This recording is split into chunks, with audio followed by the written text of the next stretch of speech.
Viewer discretion is advised. In a subterranean containment unit at Site 19, kept at 38 degrees and 90% humidity, something is crouching in the mud. It is tearing apart a fermenting animal carcass with keratinous claws encrusted in dried blood and fungal matter. Its skin secretes corrosive mucus at a pH of 3.2. Its mouth has no teeth, just calcified ridges that produce a black enzymatic bile capable of dissolving bone and meat. When it speaks, the sound triggers immediate nausea and auditory disorientation in every unprotected person within 15 meters. It just noticed that Dr. Finch looks tired. It is extremely concerned. It made him something. Hello everyone, I'm XI. Today we bring you the most genuinely devoted, most biologically hazardous maternal figure in the Foundation's entire containment system. SCP-7183**, known to the staff of Site 19 simply as Mother. SCP-7183 stands approximately 1.4 meters tall, with a severely hunched spine that curves her frame forward and downward, giving her the posture of something permanently leaning toward whoever she is looking at. Her skin is leathery, shifting between sickly olive and deep charcoal depending on the light, and is perpetually slick with a viscous mucus that the Foundation's chemical analysis team has measured at a consistent pH of 3.2, acidic enough to corrode non-organic materials on sustained contact. Her oral cavity has no teeth. The calcified ridges that line it secrete a black, highly enzymatic bile that can dissolve dense bone tissue within minutes. Her fingernails have elongated over time into thick keratinous claws, the surfaces of which are layered with dried blood, compacted soil, and several varieties of unidentified fungal growth that the biology team has been cataloging since her intake. Her eyes are covered in cataracts, milky, opaque, giving no clear sense of where she is looking, though her spatial awareness and ability to track individual people through her environment suggests that whatever vision she possesses functions at a level the cataract coverage would not suggest. The vocalizations are their own category of concern. She speaks in a loud, wet, raspy cadence that the acoustic analysis team describes as fundamentally incompatible with standard human auditory tolerance, punctuated by high-pitched cackling that seems to occur reflexively, a persistent habit rather than an expression of amusement, though it is often both simultaneously. Unprotected subjects within 15 meters experience immediate nausea and mild auditory disorientation. Personnel entering her containment unit for psychological evaluation or maintenance wear full-level hazmat suits with independent oxygen supplies. She thinks the suits make the cleaning staff look cold. She worries about them in the suits. She has made things to help. This is the part of SCP-7183 that does not appear anywhere in the biological hazard profile, but is present in every behavioral record the Foundation has compiled on her. She is the most nurturing entity in active containment at Site 19, possibly in the Foundation's entire operational history. She loves the people who work near her with the specific intensity of something that has very little else to love and knows it, and she expresses that love in the only language available to something that lives in a hot mud cell and has claws instead of hands and bile instead of saliva. She makes things for people. She worries. She notices when someone looks pale. She keeps track of who works double shifts and who forgets to eat and who has chapped hands from the cleaning chemicals. She is foul and she is frightening, and she is, at whatever depth the psychological evaluators have been able to reach through the plexiglass and the hazmat suits and the nausea, completely and devastatingly sincere. The cell. The containment unit is subterranean. The temperature is held at a constant 38 degrees with 90% humidity. The specific climate her anomalous microflora require to maintain healthy function, and the specific climate that makes the chamber feel, to any human who enters it without full environmental protection, like being inside something alive. The floor is covered in 30 centimeters of nutrient-rich mire, decaying organic matter, stagnant bog water, sterilized soil. The structural surfaces are treated with acid-resistant sealant because the alternative has been documented and is not a maintenance situation anyone wants to repeat. She describes the mud as warm. She says it smells of old roots and beautiful rot. This is not a complaint. She means it the way someone means it when they are describing something comfortable, something that feels like home. She has lived in versions of this environment for long enough that the Foundation's historical research team has not been able to establish a clear origin date. She predates several of the cultural frameworks the Foundation typically uses to contextualize entities of her apparent type.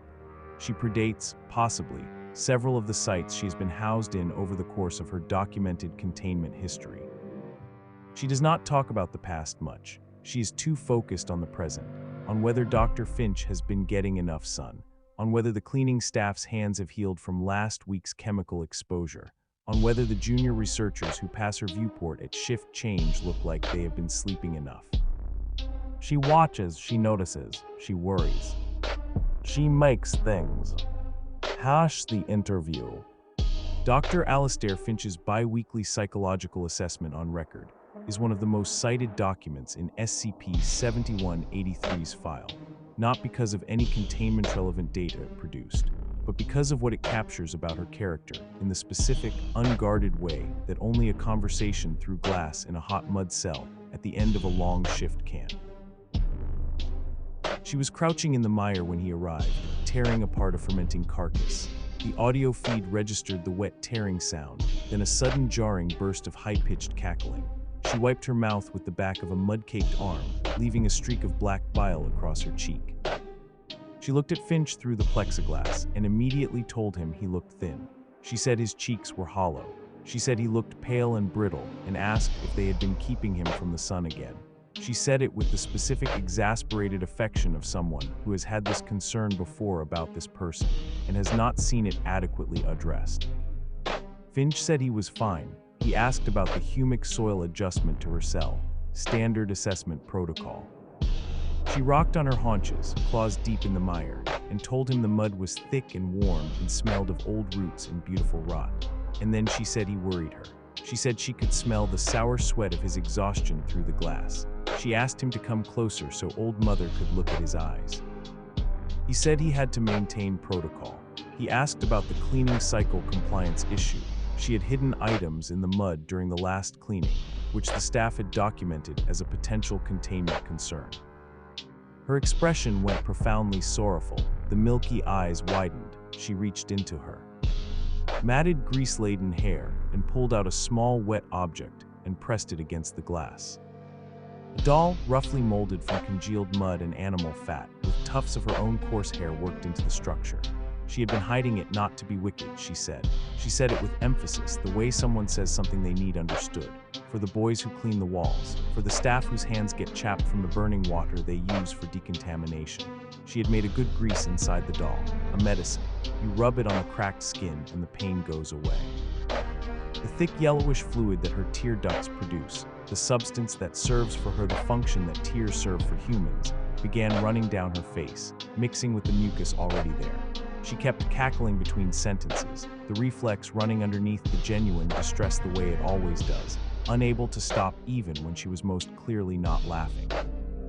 She said it hurts her to see her boys bleed for her mess. She called herself a dirty thing, a foul old thing. She said she knew this. She said her heart was a warm hearth for them all and she only wanted to keep the cold away. Finch paused. The transcript notes the pause. Then he told her he would ensure the cleaning staff were informed of her intentions. He told her the Foundation would accept the doll for chemical analysis, and if it was safe, the staff would be allowed to use the ointment.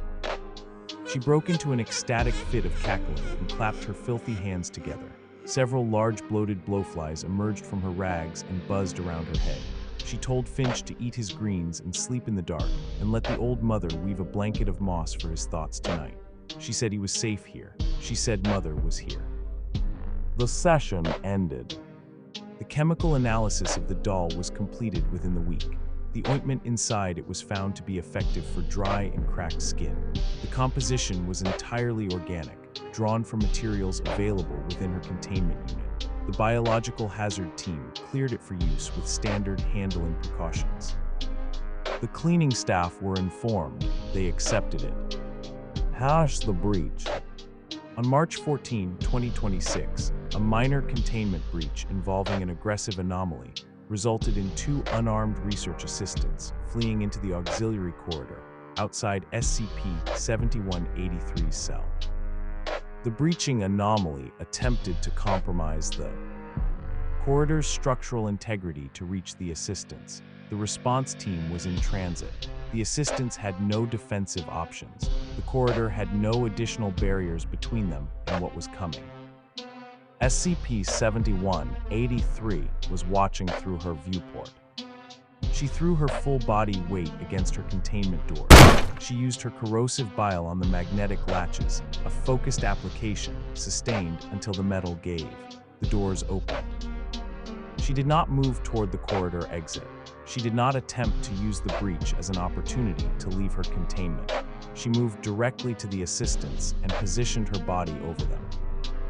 Witnesses from the response team's approach footage described what happened next as a deafening, horrific screech that caused the predatory anomaly to physically hesitate at the corridor entrance, an entity that had not hesitated at anything else in the preceding 6 minutes of breach activity.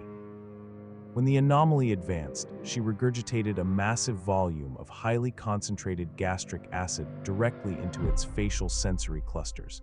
The anomaly retreated immediately. The response team completed containment shortly after. When they reached the corridor, they found SCP-7183 severely injured. Secondary chemical reactions from the gastric acid deployment had scorched significant portions of her skin. She was holding both research assistants against her torso, against the mucus-slick, foul-smelling, corrosive surface of her body, as gently as her clawed hands could manage, and stroking their hair. She was crooning a distorted, fluid-choked lullaby, the melody recognizable despite the damage to her vocal apparatus from the acid deployment, produced with the specific cadence of something that has been soothing frightened things for a very long time and knows exactly what rhythm works. Neither assistant was harmed by contact with her. Both were in shock. Both were, by the time the response team reached them, considerably calmer than the situation would suggest. Both subsequently filed formal requests with Site-19 administration to double her weekly ration of fresh carrion and rich peat as an expression of gratitude. The requests were approved. Hash what she is. The Foundation's psychological evaluation, records on SCP-7183 span years of bi-weekly sessions through plexiglass, with researchers in full hazmat suits asking standardized assessment questions in between her. Observations about their posture and her concerns about whether they are eating enough. The evaluations have not produced a clear origin account. They have not produced a satisfying explanation for the combination of severe biological hazard and genuine maternal devotion that defines her. The two things coexist in her without apparent conflict: the corrosive mucus and the worried eyes, the bone-dissolving bile and the mud doll with medicine inside it, the auditory hazard and the lullaby in the corridor. She knows she is a dirty thing. She says this regularly, without self-pity, as a simple acknowledgement of what she is. She knows the suits the staff wear are because of her. She knows the acid sealant on her walls is because of her. She knows the plexiglass is because of her. She makes things anyway. She worries anyway. She watches through her viewport and tracks who looks tired and who has healed from last week's chemical burns and who is new and hasn't learned yet to take breaks. She loves them the way she can, which is through mud dolls and warm mud, and a lullaby sung with a damaged voice in a corridor full of acid fumes, while she holds two frightened researchers against her foul-smelling body and lets the pain of her own injuries wait. She is a hazardous biological entity, contained in a hot subterranean mud cell behind acid-resistant walls and a plexiglass partition. She is also the only person in the facility who consistently notices when the cleaning staff's hands have not healed from last week. Both of these things are completely true. She is in her cell right now. The mud is warm. The temperature is holding at 38 degrees. The viewport is dark at this hour, but she is watching it anyway, waiting for the first footstep in the corridor outside that tells her one of her clever little birds is coming. She has something for them. She always does. We hope you enjoyed today's video. Don't forget to click ***, like ***, subscribe to the channel, and hit the bell ***. Have a favorite SCP you want to see on this channel. Leave us your suggestions in the comments down below. In the meantime, check out some of our other videos right here. As always, thank you so much for watching, and we'll see you in our next video. Bye-bye.